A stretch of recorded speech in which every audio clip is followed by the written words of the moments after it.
My friend's mom leaned close, her lips near my ear, and whispered, "I know your secret," the terrifying part. She was right. I had been in that house so many times it should have felt ordinary.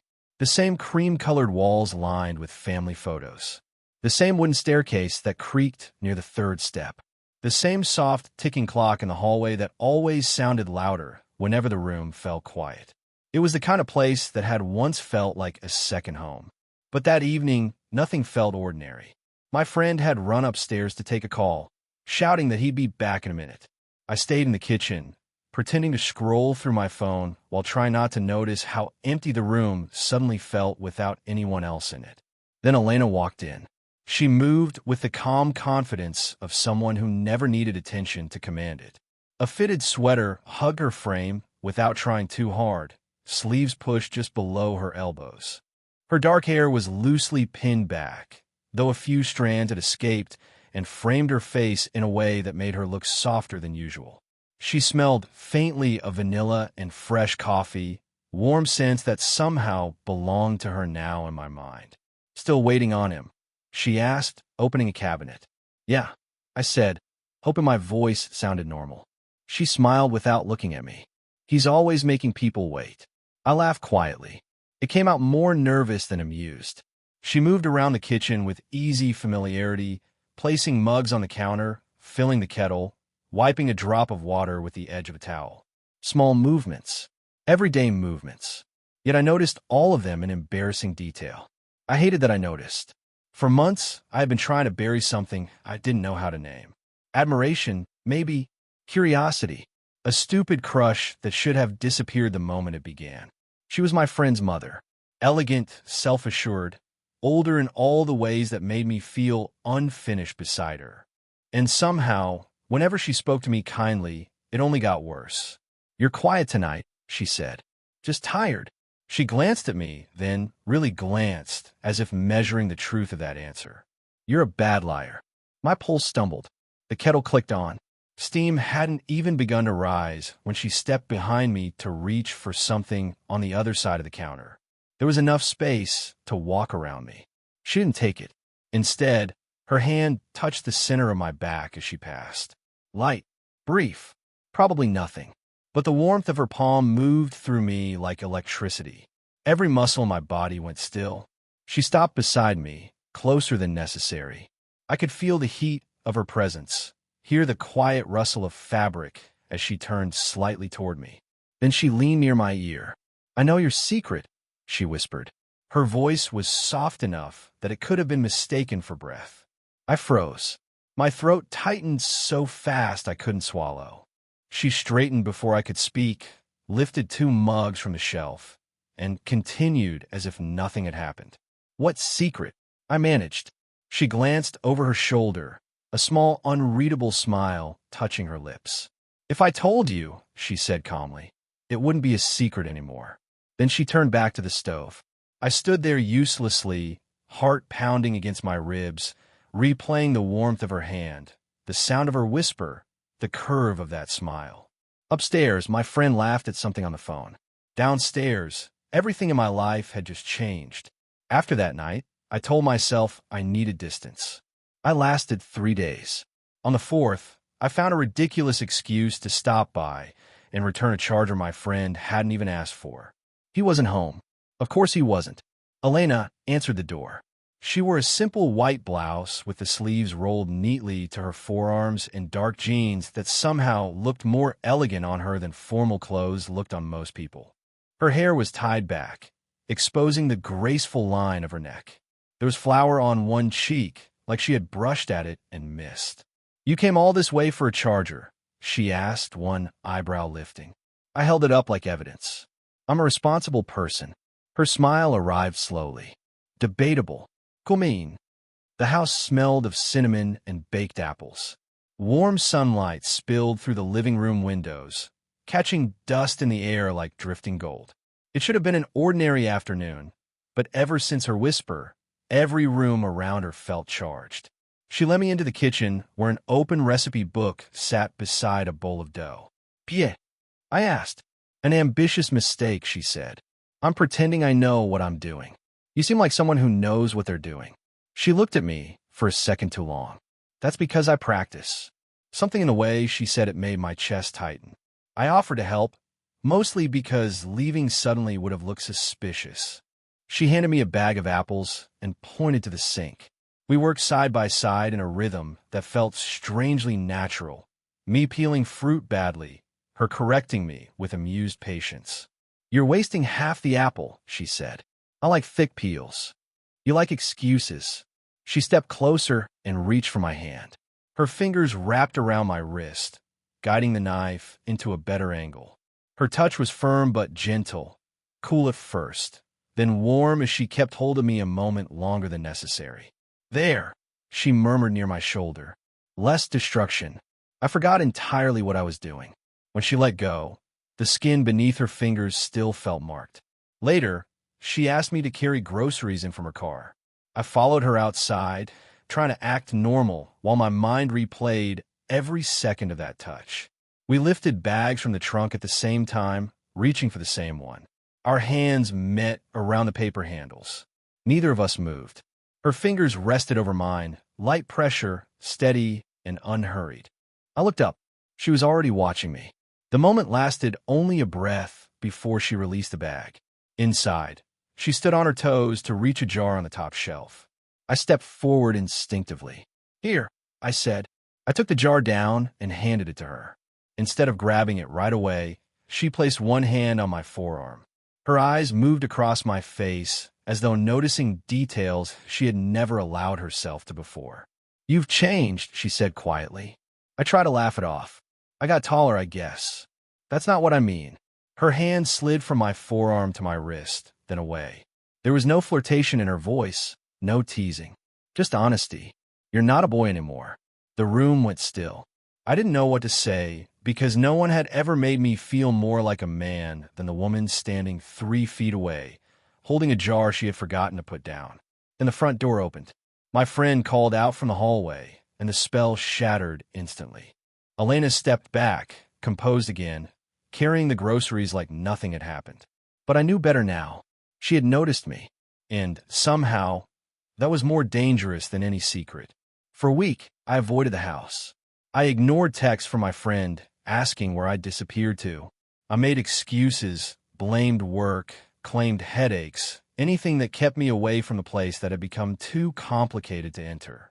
Because every time I thought of Elena, I remembered her hand on my wrist. "You're not a boy anymore." No one should have been able to undo me with a single sentence. But she had. By the 8th day, I was more restless than proud.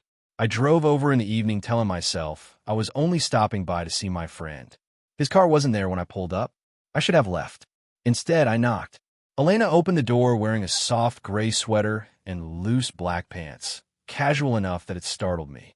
She looked less like the composed woman who always moved through rooms with practiced grace and more like someone caught in a private moment. Her hair was down, falling over one shoulder in dark waves. For a second, surprise crossed her face. Then something quieter. Relief, maybe. "He's out," she said. "I know." The truth slipped out before I could stop it. Her eyes held mine. "Then why are you here?" I had rehearsed speeches in the car.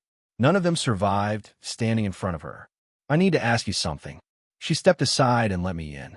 Rain tapped softly against the windows. The house felt dim and intimate, lamps glowing low in the living room, shadows gathering in corners. She led me to the kitchen where a single light burned above the stove. The scent of dish soap and jasmine lingered in the air. I stood near the counter, hands shoved in my pockets, so she wouldn't see how tense they were. She dried a plate slowly, waiting. "What secret?" I asked at last. She set the towel down. "The one you whispered about." A small smile touched her mouth, but it faded quickly. "You've been thinking about that." "Every day." Her expression changed at the honesty in my voice. Softer now, more serious. She walked toward me, not hurriedly, but with the kind of certainty that made it impossible to breathe properly. She stopped close enough that I could see the faint gold flecks in her brown eyes. "The way you look at me," she said quietly. My pulse hammered. "I don't know what you mean." "You do." I looked away first. She reached up and touched my collar, smoothing a crease that didn't exist. Her fingertips brushed the center of my chest through my shirt for one fleeting second. The contact was so light, it should have meant nothing. Instead, it felt like confession. "You look at me," she continued, voice barely above the rain, "like you're trying very hard not to." Heat rushed in my face. "I am sorry." "For what?" "For whatever this is." Her hand lowered. "For noticing me?" she asked. I didn't answer. She took a breath, and when she spoke again, some of her usual confidence had disappeared. "I noticed because I was already noticing you." "You still the hair." She gave a faint, humorless laugh. That wasn't supposed to happen. The room seemed to tilt. "Elena, you listen when I speak," she said. "You ask how I am and wait for the answer. You help without making it a performance. You notice when I'm tired." Her eyes searched mine. "Do you know how rare that is?" I had no words left. "This is wrong," I said finally, though even to me it sounded weak. "Maybe." She stepped back, creating space, though the warmth of her remained. "But wrong things don't usually feel this honest." The rain deepened outside. I moved before I thought better of it, closing the distance she had made. Not touching her, just standing there, close enough to feel the tremble in my own breath. "What happens now?" I asked. She looked at my mouth and back to my eyes. "That," she whispered, "depends on whether you came here for answers." Her fingers found my wrist again, gentle and certain. "Or because you already knew them." After that night, nothing between us was spoken plainly, yet everything had changed. I still came by the house. My friends still joked about the same things, still left half-empty glasses in the living room, still disappeared upstairs whenever his phone rang. Life on the surface remained ordinary. Underneath it, every glance carried weight. Elena never crossed obvious lines. She never said anything reckless. But now, when she greeted me, her eyes met mine with a warmth that lingered long after words ended.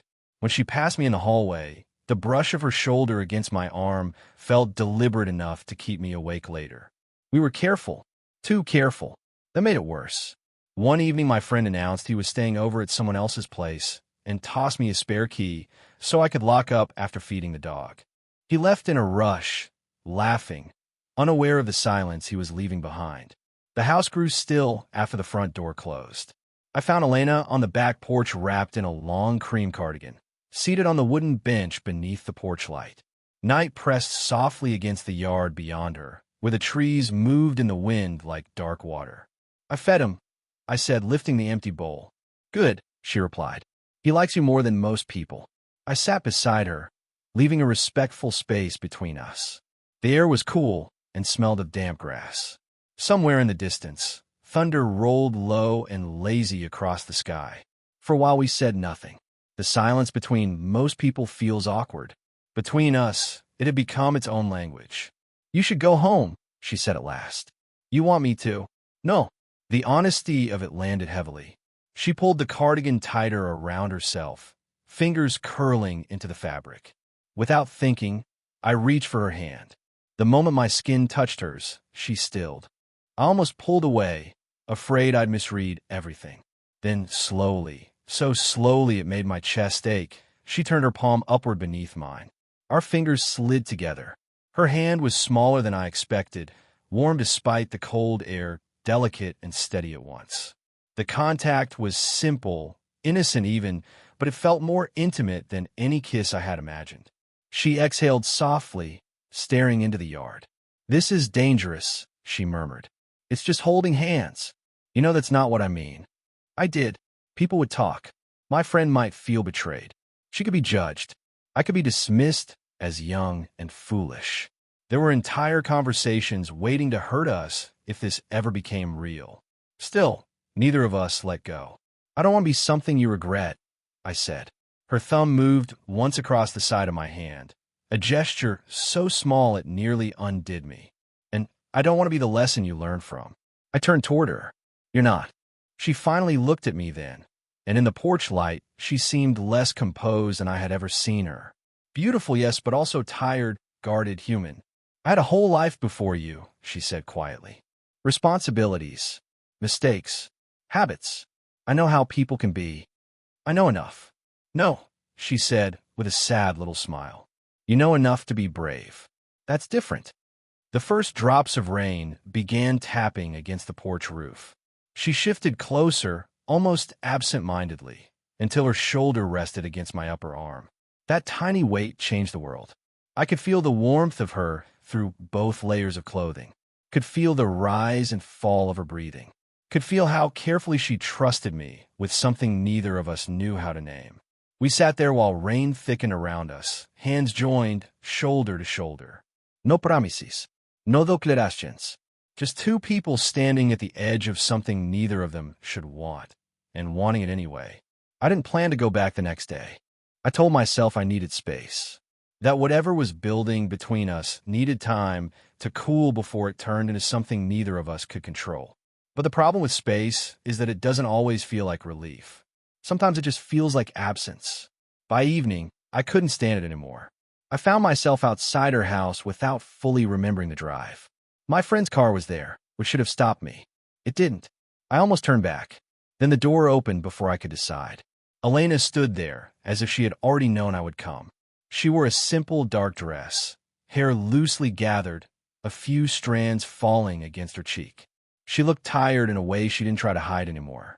"You shouldn't be here," she said softly. "I know." A pause. "But you are," she replied. I stepped inside. The house felt heavier than usual. Quiet, but not peaceful. The kind of quiet that holds things in it. My friend was upstairs again, unaware of anything beyond his own world. Elena didn't lead me to the kitchen this time. She stayed in the hallway, close to the stairs, as if distance was a rule she was trying to follow. "I try to stop thinking about you," she admitted. My chest tightened. "Did it work?" She gave a small, almost tired smile. "No." The word hung between us more honestly than anything else had so far. For a moment, neither of us moved. Then she reached out, not fully, just enough for her fingers to catch the edge of my sleeve. That small contact alone felt like permission she hadn't given before. "Come with me," she said. We went into the living room, where the lights were low and the air smelled faintly of lavender polish. She sat first on the edge of the sofa, and I followed after a hesitation that felt louder than any conversation. We sat too close, but neither of us corrected it. Elena stared at her hands for a long moment before speaking. "I don't do this," she said quietly. "Neither do I." She looked up at me then. "You don't understand what I mean." "I think I do." A faint breath left her lips, almost like a laugh that never fully formed. "You're young," she said, not as an insult, but as a fact she couldn't ignore. "You still believe things can just happen without consequences catching up later." I leaned forward slightly. "And you think they always do?" Her eyes softened, but there was pain behind them. "I know they do." Silence settled again. Then I felt it, her hand moving slowly across the cushion between us. Not rushing, not hiding, just deciding. Her fingers touched mine, light at first, careful, as if she was giving me time to pull away. I didn't, so she didn't either. Her hand settled fully into mine, and the moment it did, something in her posture changed. The tension in her shoulders loosened, just a fraction, like she had been holding her breath for weeks. "You make it hard," she whispered. "For what?" "For pretending I don't feel anything." My throat went dry. I turned my hand slightly, letting my fingers wrap around hers properly. Her skin was warm, real in a way that made everything else feel distant. She looked down at our hands like she didn't trust what she was allowing. "I keep telling myself I should stop this," she said. I waited. "But I don't move," she finished quietly. Her thumb moved once over my knuckle. A small gesture, but stayed with me longer than anything else in the room. Outside, the wind shifted against the windows. Inside, nothing was resolved, only understood. And sometimes, understanding something you can't stop is the most dangerous feeling of all. The truth finally caught up with us in a way neither of us could postpone. It wasn't dramatic at first. It never is. My friend noticed the silence between us before he noticed anything else. The way I hesitated a little too long before answering questions. The way Elena's gaze sometimes drifted toward me when she thought no one was looking.